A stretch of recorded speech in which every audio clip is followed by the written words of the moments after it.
Not for everyone, but not as hard as you actually think. If you've heard the word boa and you immediately thought huge, scary, or even dangerous, you've been lied to. Boa constrictors are not a pet for people who want to barely interact with their pets. They're not tiny and they're not low stimulation, but they are incredible. They're smart.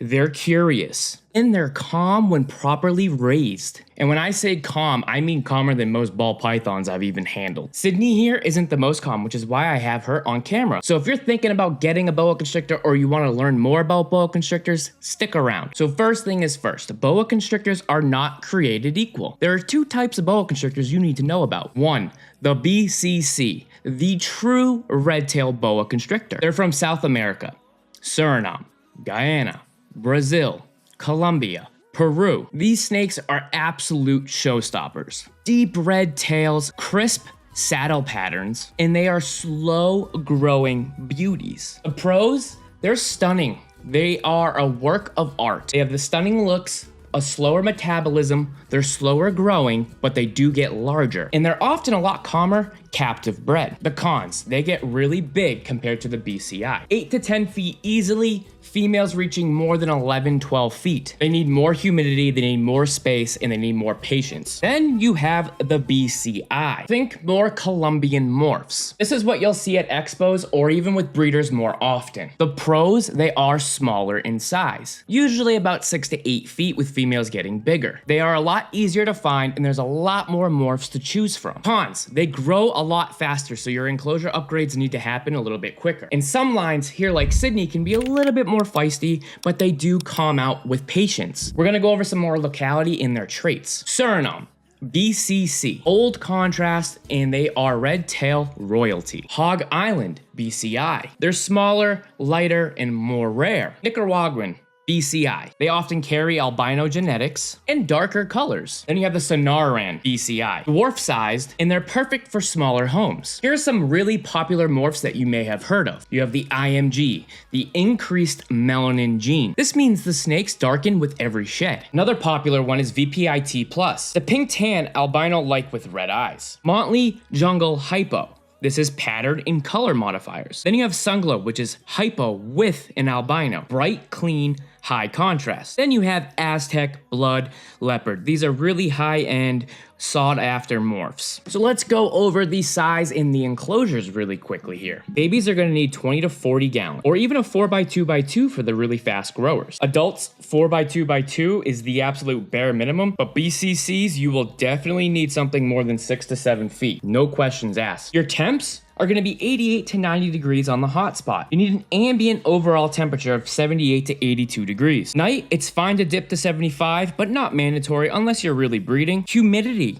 A BCI is going to be about 65 to 70% humidity, but a BCC on the other hand is going to need about 70 to 80%. You can boost humidity with a humid hide or an occasional misting during their shed. When it comes to the enrichment, boas are going to need structure. They're going to need branches, clutter, hides on both ends. One large water bowl. This is to help with humidity, but boas love to soak. Security equals confidence, which equals better feeding and handling sessions. So let's talk behavior with these wonderful creatures. People really do assume that boas are aggressive. That's a complete lie, which is why they're one of the most misunderstood snakes out there. Let's go over their personality. Captive bred boas are absolutely chill. They move slow, they observe everything. Wild caught or neglected boas, now them, yeah, they might hiss, they might strike, but that's out of fear. That's not evil. You really want to be able to build the trust with your boa constrictor? Start off short. Handle 3 to 4 times a week in short bursts. Start with 5 minutes, increase slowly. Always support their weight, no dangling, and use the shirt trick. If you don't know what the shirt trick is, take a look at the video here. Toss a worn shirt pre-arrival, or even if you've already had them for a while. Let them smell you without ever touching you. Let them come to you and never chase them into a corner. And here are some warning signs.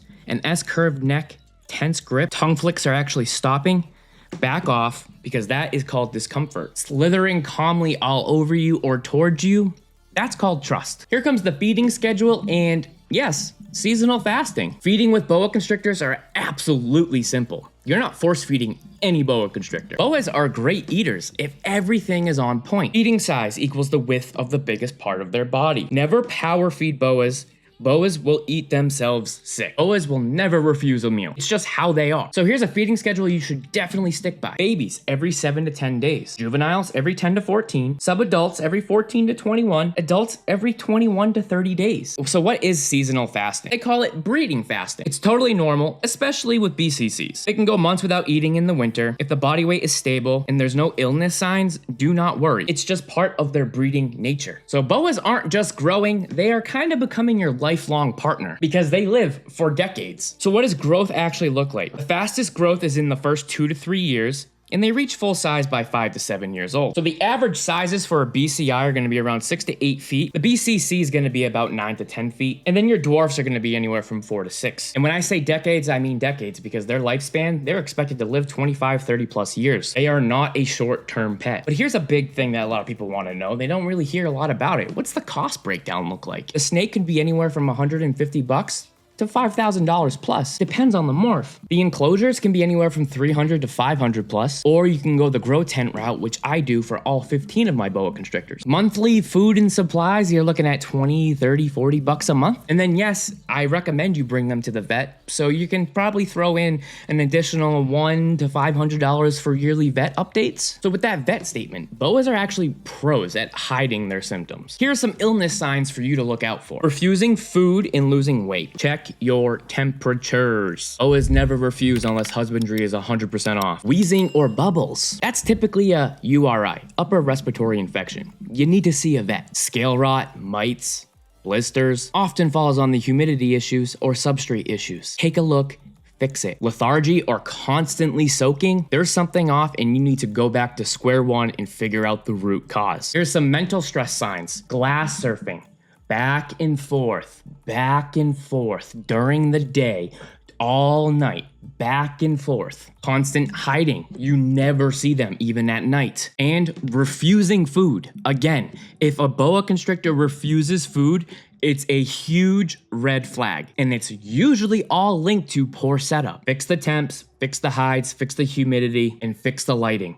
Go back to the basics. Always go back to the basics. So why are boa constrictors the underrated legends of the freaking reptile world? Because if you want a flashy, no effort, decor only reptile, do not get a boa constrictor. But if you want a fully intelligent, rewarding, long-term companion that actually interacts with you, boas are unbeatable. Yes, they require the space. Yes, they're gonna get bigger than average, but what they give you back is unmatched in the reptile world. Presence, calm energy, and a real personality. Boa constrictors are not monsters. They're 100% misunderstood. And for the right keeper, they're unforgettable, which is why I don't think that they're a terrible first pet snake. If you guys got any value out of this video, make sure to like it, drop your comments down below, let's help out other new keepers, and make sure to subscribe because we drop videos every Tuesday and Thursday with the occasional Monday. Until next time.